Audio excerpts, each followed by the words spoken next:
Hello, this is Memphis Communiversity. Today we are doing another differential equation AP calculus free response question. So hopefully this should be pretty good. Today we're doing difficulty number 6 out of 10. So we go from difficulty 1 through 10, where we slowly progress in for each free response question topic. So this is sort of the middle-ish level.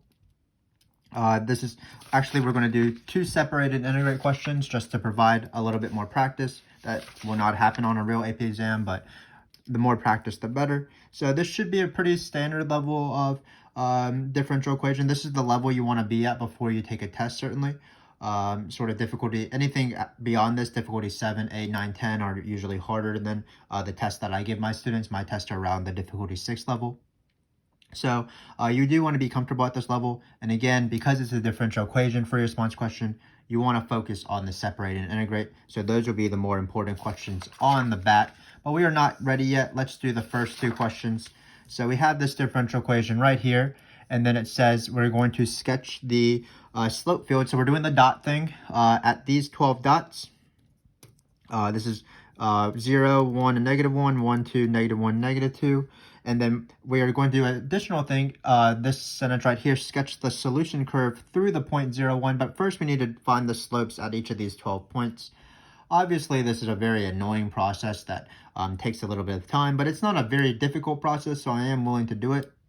I just try to do anything that's asked of me, of course. So I have these 12 dots, and basically at these 12 dots, you plug in the coordinates of the dots. So for example, right here, you're going to plug in 1, 2, because it's the point 1, 2.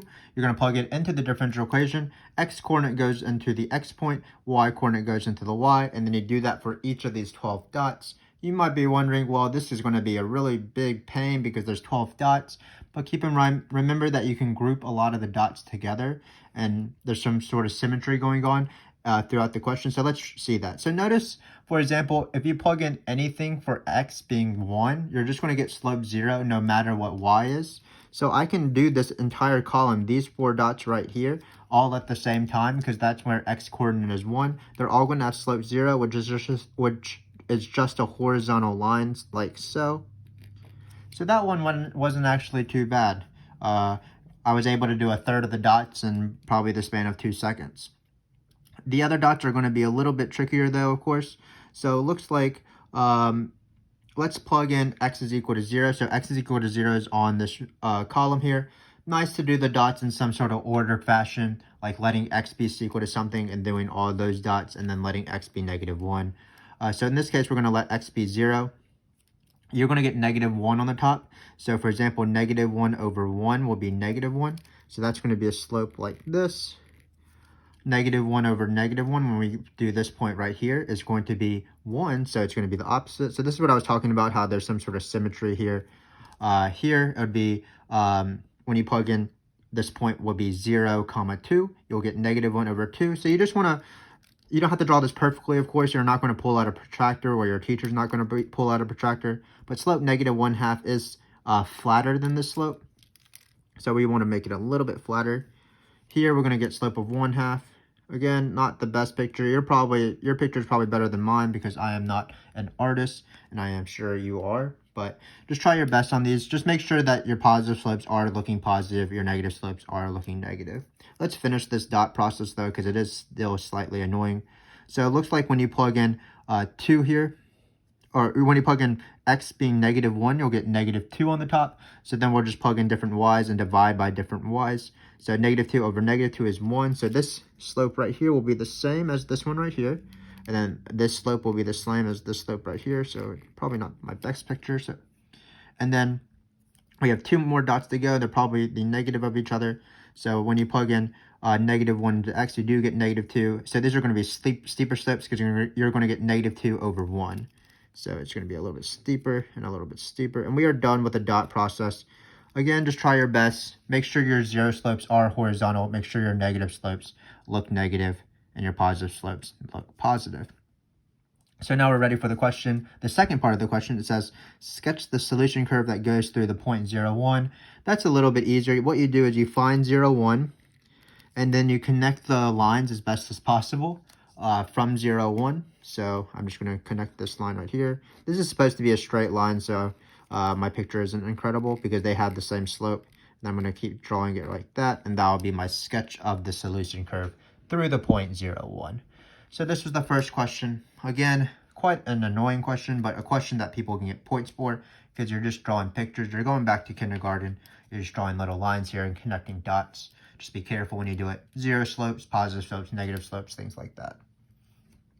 So the next question is the first real question, I would say. That is to find the second derivative, and it tells me what the answer is, so I just need to verify that the second derivative is this.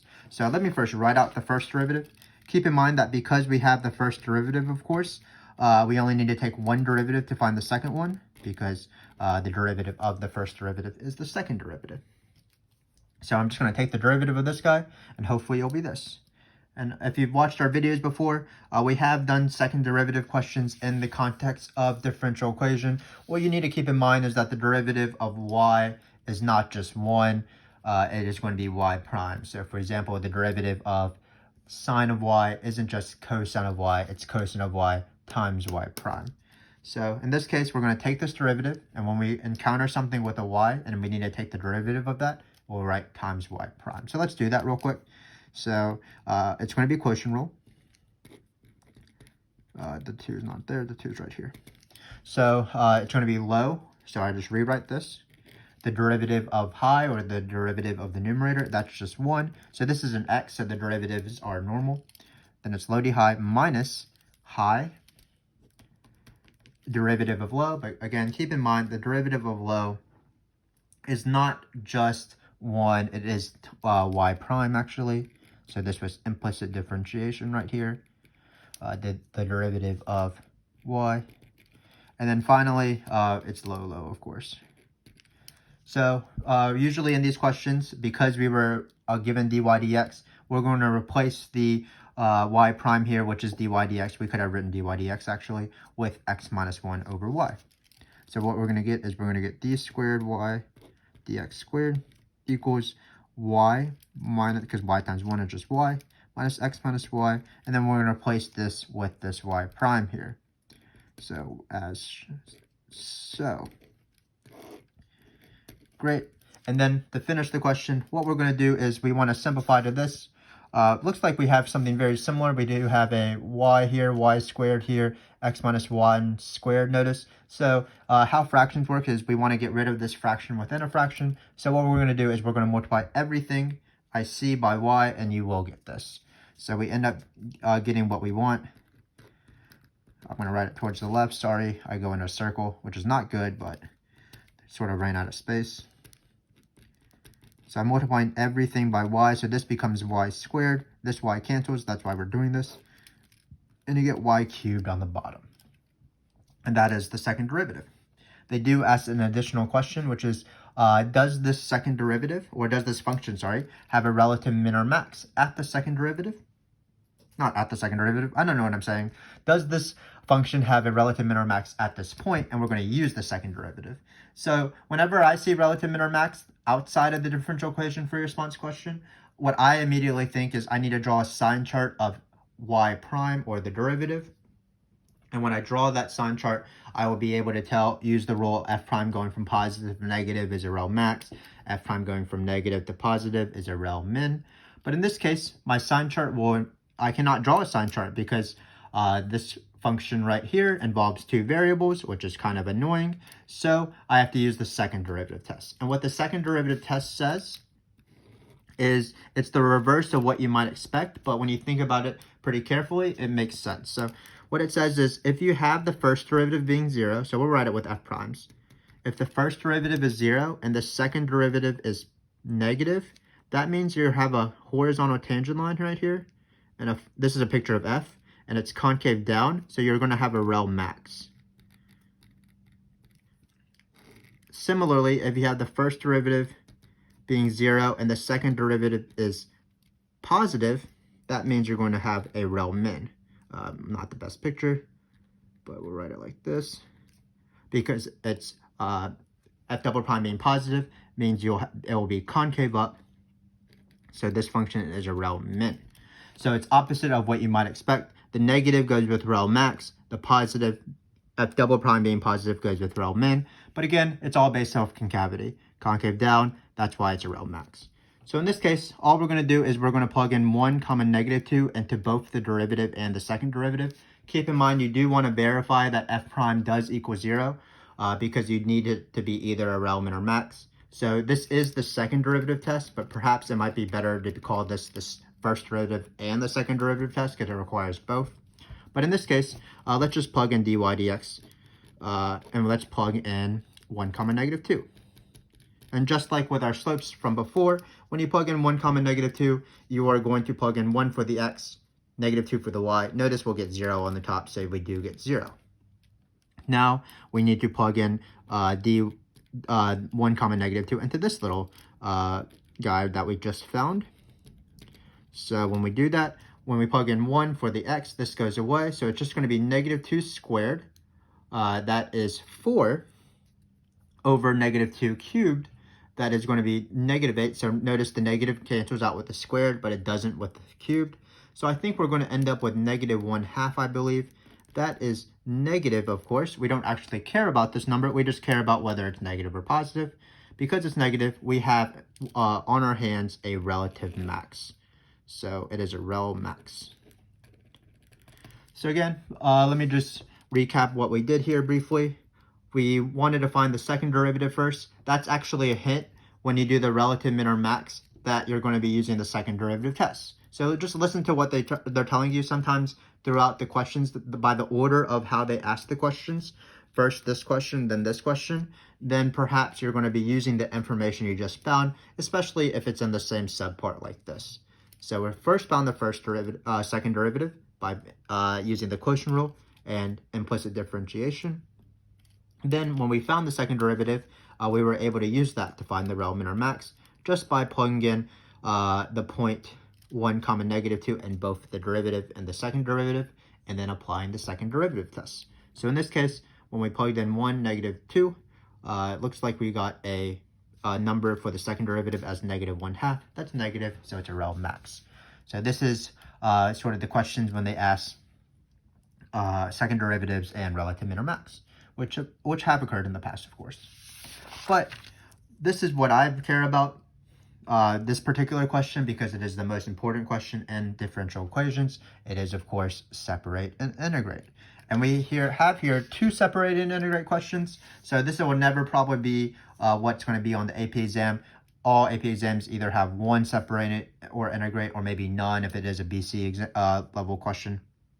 But for every AB question with differential equation, there's 1 separate and integrate, and it's worth 5 to 6 points out of 9 on the free response question. So it is really important. So that's why I did provide 2 of them.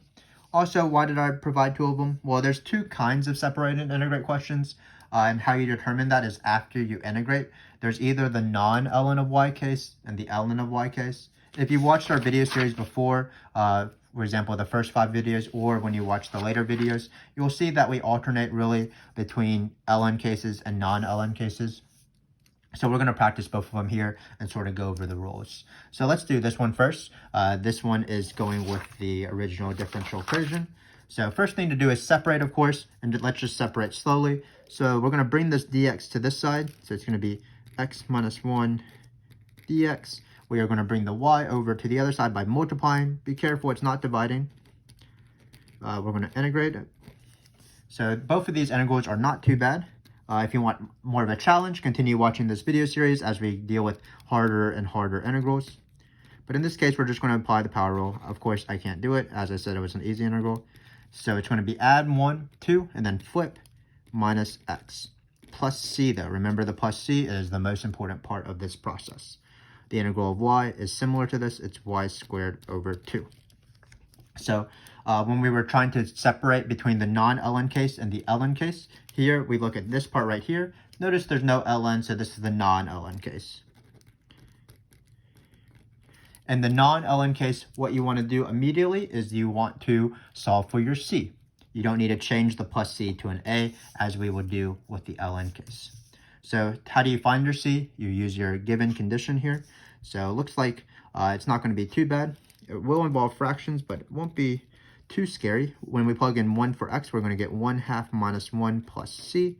And then when we plug in negative 2 here, negative 2 squared is 4. 4 over 2 is 2. So we're going to solve for our c. fraction work, so let's try to be careful. 1/2 minus 1 is negative 1/2. When we add the 2 over, that's 2.5. But we are not bakers or 7th graders or 5th graders. Whenever you learn fractions, we're going to write it with an improper fraction, of course. So this is 4/2 plus 1/2. Looks like we're going to get 5/2 here. So this is what C is. And then whenever you solve for the C, or in the next question A, you immediately replace the C with what it is, because that's why you wanted to find the C in the first place. So it's going to be y squared over 2 equals x squared over 2 minus x plus 5/2. And then the last step, perhaps sometimes the most difficult step, is to isolate y. In this case, we have a squared and a divide by 2. Makes sense probably to multiply by the 2 first. So let's do that. When you multiply this by 2, you're multiplying everything by 2, of course. So it's x squared. These 2's cancel. Then it'll be 2x. And then these 2 will cancel when you multiply by 2. So you're going to get plus 5 here. Great. And then how do you get rid of a squared? Well, you're going to square root it. So it's going to be x squared minus 2x plus 5. And this is our answer. But be careful. This is actually not our answer. This is one of the small sort of cases that you have to remember. It only applies when you do the final step of square root. You do have to decide whether to put a plus or minus, because keep in mind, for example, if you had the simple equation x squared equals 100, x is not equal to 10, x is actually equal to plus or minus 10. So when we take the square root here, we do have to decide between plus or minus. We can't choose both of them because it is a function. We need exactly one of them. How do you choose between plus or minus? Well, you actually just look at the initial condition.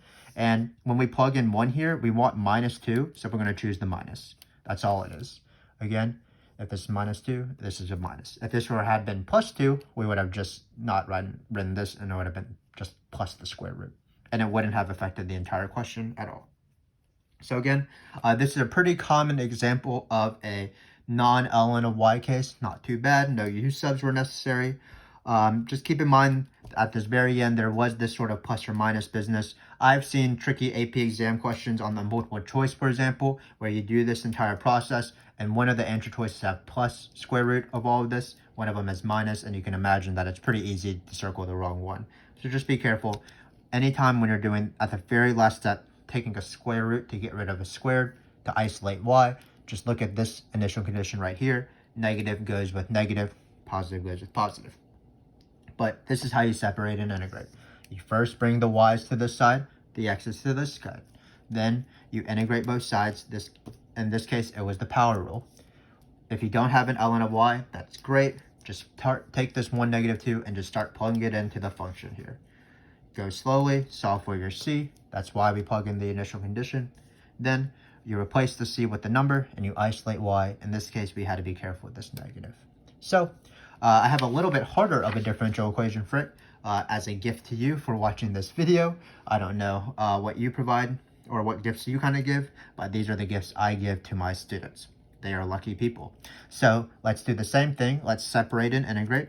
Looks like we're going to take this 3 minus y, 8y. Oh, this is not what I want, actually. So let me just change the question before we start.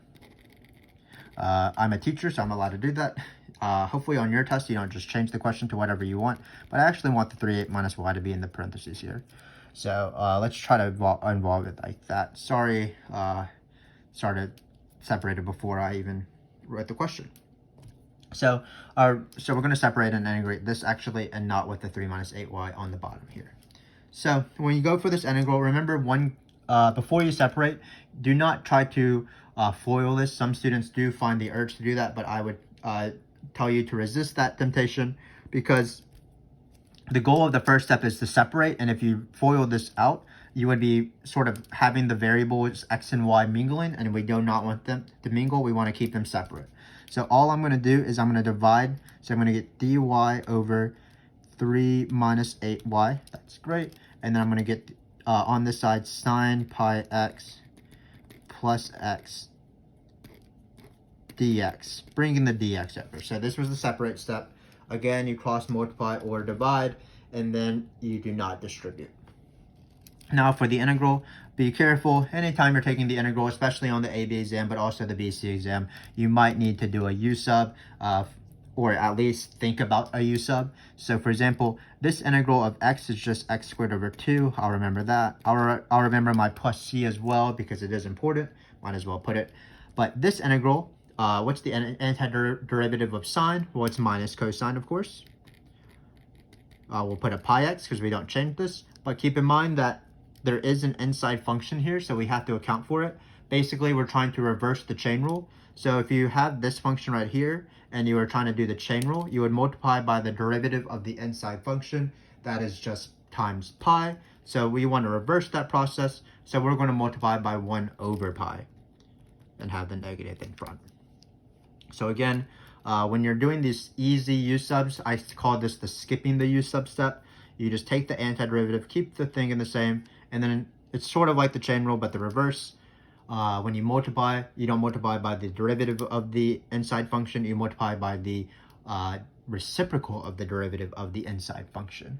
But there are some students that have been very successful in the past that have insisted on doing u subs on paper, like writing u is equal to pi x, du is equal to pi dx. That is perfectly fine. If you do all those steps, you're just writing more steps out, but you will eventually get here in the end. So definitely don't feel bad if you want to u sub on your paper. But of course, it's a little bit quicker if you don't, and you just know this sort of reverse chain rule sort of situation. For example, that will apply in this one as well. So we have something over y that's linear. That's going to be ln. Not every fraction is ln. If, for example, if we squared this would suddenly become the power rule. But in this case, the power rule only doesn't apply to one number, and that's when you have the integral of 1 over x to the 1n. Sorry, I don't know what I'm saying. So the power rule only doesn't apply when you have x to the minus 1, which is the same thing as 1 over x. So when n is equal to -1, that's the only time the power rule doesn't apply because the antiderivative is ln instead. So in this case, it's ln. Similar to this pi x, you just write whatever the 3 minus 8y is in absolute value. But this is not the antiderivative. There is an inside function. We did multiply by the reciprocal of the derivative in this case, and we're going to do the same thing for this guy. The derivative of the thing in the denominator is minus 8, so we're not going to multiply by minus 8, but we're going to divide by minus 8, which is the same thing as multiplying by 1/8. Again, this is a reverse chain rule. You're taking antiderivatives, so instead of multiplying by the derivative of the inside, you multiply by the reciprocal of the derivative of the inside. Feel free to do a u sub if you need to in this space.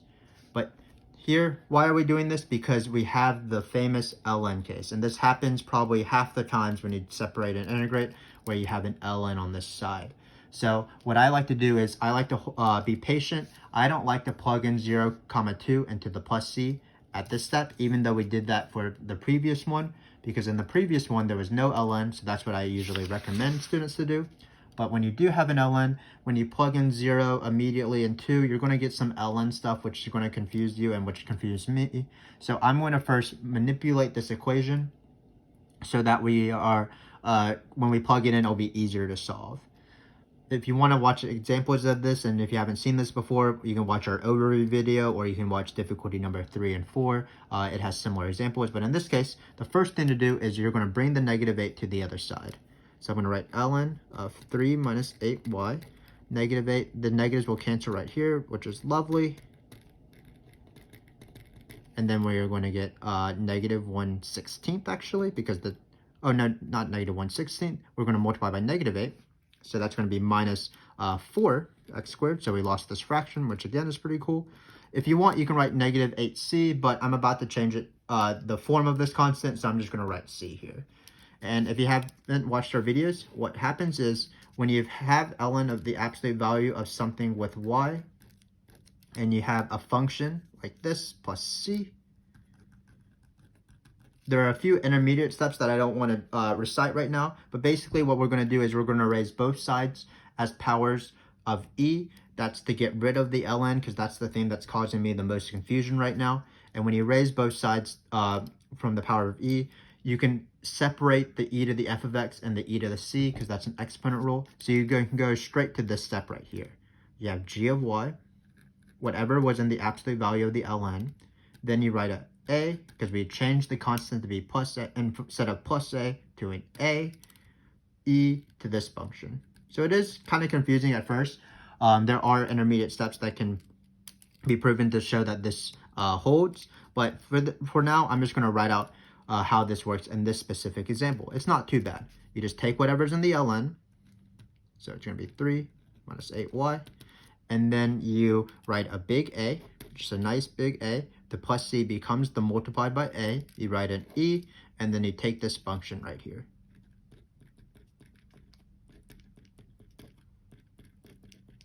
And this is how you do the ln case. Isolate the ln first, and then go from here to here according to this rule. So why did we do this? Well, it's easier to solve for a than it is to solve for c. In this case, my question is actually kind of weird, so it is going to be a little bit funky a little bit. But let's do that. So what we're going to do is we're going to plug in 0, 2. When we plug in 2 to this side, not going to be too bad. 8 times 2 is 16. 3 minus 16 is negative 13. Unfortunately, when we plug in 0 here, probably should have made this cosine pi x so that this becomes sine pi x, but what are you going to do? When you plug in 0 into here, you're going to get cosine of 0. Cosine of 0 is 1, so you're just going to get 8 over pi. The x squared does go away. That's nice. So we're going to get 8 over pi, which is not my favorite number in the world, but we can still work with it.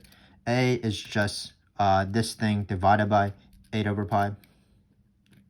You don't have to simplify at all as long as you have a closed form of the equation. So I'm just going to write it like this. And now we are ready to finish the question. So what we do is we take the a, replace it with this thing. 3 minus 8y equals this crazy little guy. But it's not too crazy. E to the 8 over pi. Then we're going to write all of this because all we did was just replace the a with this thing. Usually a is a simpler number, but sometimes we can deal with a little bit nastier things, even if they're not that much harder. So hopefully you can read that. All I'm doing is rewriting this function right here, and then just replacing the a. And then how do you isolate y? Well, what we're going to do is we're going to add the 8y over, bring this to the other side, and divide by 8. So what it's going to look like is it's going to be 1/8. We can just write 1/8 in the front, or you can write divided by 8, and then it's going to be 3 minus all of this. So it's going to be 3 plus this, because that's a negative 13. Again, these last few math steps, I'm writing that really small, and you can't even see it. But they're not that important. The important steps are taking the integral, isolating the ln, and then getting rid of the ln using this step. So let me write this out. Again, it is right here if you can't see it. I can't even read my own handwriting, so I'm assuming you can't as well. But it's cosine of pi x minus 4x squared is the answer. Probably could have put it over in this area right here, but hopefully you see what we did. So this is the non-ln case. Again, how it works is if you have something with ln after you take the integral, and when you take the integral, be careful with potential u subs. So pi negative 1 over pi and the negative 1 over 8. Isolate the ln, so bring the negative 8 onto the other side. To get rid of the ln, you just write this thing. You write a big A, e to whatever function you have. In this case, it is a little bit harder because it did require u subs. So it's going to be like this. And then now that we have an a, it's easier to find the a by using 0, 2. So we plug in 0 for x. Cosine of 0 was 1, so that's how we got a was negative 13 over e to the 8 over pi. Not my favorite number, but we can work with it. Then you take this a, replace it with where it goes, right here, and then you solve for y in the end. So that's how you separate and integrate. When you separate and integrate, what you want to do is you want to first separate first. Don't distribute anything, just cross multiply and divide. All the y's to this side, all the x's to this side. Take the integrals of both of them. Remember your plus c. If you don't have an ln of y, go for the plus c immediately. If you do have an ln of y, isolate the ln of y, and then get rid of the ln of y by changing the constant to be plus c to a times e to something, e to the function, the antiderivative of the x side. Then, no matter if you have a c or an a, once you have the a, you use the initial condition define your constant of integration, and then finally you solve for y. You might need to remember some steps, like when you square root, you need a negative, or just be careful with things that are a little bit weird, but that's how it works. On the front here, we just did a slope field question, taking the derivative with the second derivative with implicit differentiation, and then applying the second derivative test. So again, hopefully you are getting better and better on these differential equation free response questions as possible. This is why we are making these videos, so that these differential equation free response questions are a little bit more approachable, so you can be more confident. I am really confident in you guys that you will succeed as you practice along. Hopefully by the time you watch this video, you will be around, you will be at least a little bit comfortable with taking the differential equation free response question on the AP exam, or taking a DiffEQ test for your own teacher. If not, continue practicing. I am confident that you'll eventually get there. And if you want a little bit of a challenge, continue watching this video series, difficulty 7 through 10. Difficulty 7 is based off the potato free response question that gave a lot of people trouble with earlier in the year. Difficulty 8 has a related rate. Difficulty number 9 has a logistic growth. So there are definitely things still to be learned, but hopefully by this time you do know the general process of how to separate and integrate, both in the non-ln y case and in the non-ln of y case. So this was the non-ln, this was the ln. But thanks again for watching. We make these videos for you guys. We appreciate your support of the channel. We have hundreds of videos on calculus on our channel, so check those out whenever you want to see a little bit of sort of guidance and whatever you're working on at the moment. We will hopefully see you in the difficulty 7 through 10 videos of this playlist. And until then, thanks again for watching.